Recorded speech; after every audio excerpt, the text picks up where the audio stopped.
une recette de pain différente de ma grand-mère qui a surpris tout le monde.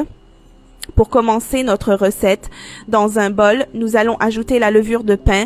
Ici, j'en utilise 10 grammes. Nous ajoutons également 3 cuillères à soupe de sucre. Ensuite, on ajoute 200 ml de lait chaud et aussi une tasse d'eau chaude. Et ajoutez également une tasse d'huile. Nous allons maintenant bien mélanger tous les ingrédients. Je suis sûre que si vous faites ce pain, vous ne voudrez pas faire autrement. Ajoutez maintenant un œuf entier. Lorsque l'œuf est bien mélangé, ajoutez le sel. La quantité doit être adaptée au goût de chacun. Ici, j'ai utilisé une cuillère à café. Après avoir mélangé ces ingrédients, nous ajoutons la farine de blé pour commencer à mouler notre pâte à pain. Nous utiliserons ici 600 g de farine de blé, mais ne l'ajoutez pas en une seule fois. Ajoutez-la petit à petit. Lorsque vous voyez que la pâte s'alourdit, n'ajoutez plus de farine. Il faut que la pâte soit bien homogène quand on la remue. Il suffit de la pétrir dans le bol et, lorsque la pâte est à point, de la transférer sur le plan de travail. Il ne reste plus qu'à bien pétrir la pâte. Il faut qu'elle soit très lisse, sans aucune boule de farine. Ici, il a fallu environ 10 minutes pour la rendre lisse. Divisez maintenant la pâte en 3 parties. Une petite, une moyenne et une grande. Mettez les 2 parties de côté et commencez par la grande. Utilisez un rouleau à pâtisserie pour étaler la pâte en veillant à ce qu'elle soit bien tendue. Une fois qu'elle est bien étalée, placez-la sur du papier sulfurisé.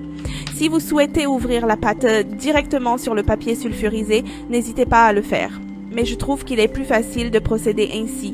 À l'aide d'un pinceau, étalez la margarine sur la pâte. Répétez ce processus avec les 3 parties de la pâte. Étalez-la avec un rouleau à pâtisserie, placez-la l'une sur l'autre et beurrez-la. Placez un verre au centre de la pâte pour faciliter les découpes. Faites 8 entailles dans la pâte comme je l'ai fait ici. Une fois que c'est fait, roulez les tranches de chaque couche une par une avec vos mains jusqu'au centre de notre pâte. Vous pouvez l'enrouler un peu de chaque côté, vous n'êtes pas obligé de le faire exactement, c'est plus joli. Faites comme moi et ça marchera. Et regardez comme c'est joli, on dirait une fleur, n'est-ce pas? Maintenant, transférez la pâte dans un moule à pâtisserie. Ici, j'en utilise un avec un fond amovible pour faciliter la tâche.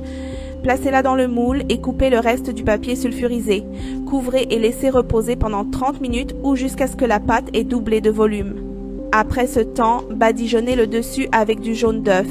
Faites-le ensuite cuire au four préchauffé à 180 degrés pendant 30 minutes ou jusqu'à ce qu'il soit bien cuit.